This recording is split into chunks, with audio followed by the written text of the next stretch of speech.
बिस्मिल्लाहिर्रहमानिर्रहीम। अस्सलाम वालेकुम जी। मैं राइज़ ज़ीशान अपने YouTube channel the Raiz Zeeshan के साथ आपकी खिदमत में हाजिर हूँ। अल्लाहुम्मा सल्ली अला सय्यिदिना मुहम्मदिन बिअददि कुल्लि दाइन व दवाइन व बारिक वसल्लम। मेरी तरफ से, मेरे देखने वालों, मेरे सुनने वालों की तरफ से करोड़ों अरबों खरबों दुरूद व सलाम हो आप सल्लल्लाहु अलैहि वसल्लम की ज़ात मुबारक पर, सहाबा इकराम रिज़वानुल्लाह अजमाइन पर और अहले बैत पर। जैसा कि हम सब लोग जानते हैं जी कि 8 अप्रैल को जो है वो सूरज ग्रहण की पेशन गोई है और 8 अप्रैल को मुकम्मल सूरज ग्रहण जो है वो पाकिस्तान में भी देखा जाएगा। तो इस हवाले से मैं आपको ये बताता चलूँ कि इसमें आप परेशान ना हो। ये अल्लाह रब्बुल इज़्ज़त की, अल्लाह जल्ल जलालुहू की निशानियों में से एक निशानी है। और आप सल्लल्लाहु अलैहि वसल्लम की हयात तैयबा में भी जब सूरज ग्रहण हुआ और आपका ये मामूल था कि जब भी सूरज ग्रहण होता था तो आप हमेशा नमाज पढ़ते थे और 2 नफल जो हैं आप पढ़ा करते थे। नमाज कसौफ इसको कहा जाता है।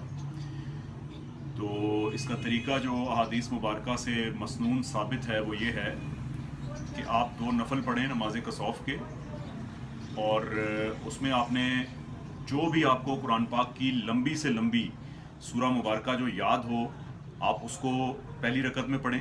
उसके बाद दूसरी रकत में जो है आप उससे मुख्तसर जो आपको जो कुरान पाक की सूरा मुबारका आती होगी आप वो पढ़ लें। तो उसके बाद जो है फिर जब तक वो पूरा मुकम्मल तौर पे जो सूरज ग्रहण जब तक ख़त्म नहीं हो जाता तब तक आप किबला रुख होकर बैठे रहें और इबादत में मशगूल रहें, तौबा इस्तग़फ़ार करते रहें। तो आप सल्लल्लाहु अलैहि वसल्लम ने भी अपनी हयात तैयबा में एक नमाज ऐसे अदा की और उसके बाद जो है नमाज की अदायगी के बाद आपने ये फरमाया सहाबा इकराम रिज़वानुल्लाह अजमाइन को कि सूरज या चाँद को ग्रहण लगना ये किसी की मौत या हयात की वजह नहीं बन सकता, का बाइस नहीं हो सकता। ज़िंदगी और मौत सिर्फ अल्लाह रब्बुल इज़्ज़त के हाथ में है। ये अल्लाह की निशानियों में से एक निशानी है।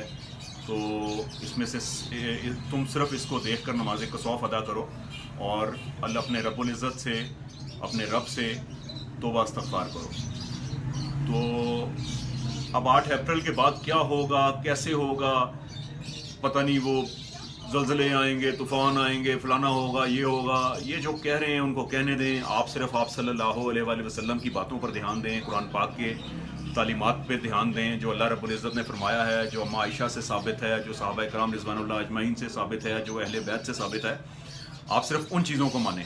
आप ये एस्ट्रोलॉजर्स, उसके बाद जो है न्यूमरोलॉजिस्ट या इस तरह के जो भी लोग हैं आप इनसे इज्तनाब करें। आप शिर्क के ज़ुमरे में अपने आप को डायरेक्टली या इनडायरेक्टली या अपनी सोच को जो है शिर्क के ज़ुमरे में लेके जाने से मुहतात रहें।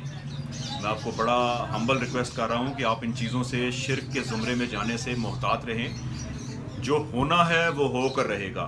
आप दुआ करें कि अल्लाह रब्बुल इज़्ज़त जो है आपको, हम सबको हमारी तकदीर पर राज़ी रहने वाला बना दे, हम उस पर राज़ी रह सकें, हम उस पर। तो इसलिए ख़ास तौर पर इन चीज़ों से इज्तनाब करें। अल्लाह रब्बुल इज़्ज़त का शुक्र अदा करें कि उसने आपको बेशुमार नेमतों से नवाजा है। नेक्स्ट टाइम इंशाल्लाह एक नए व्लॉग के साथ आपकी खिदमत में हाजिर होऊंगा।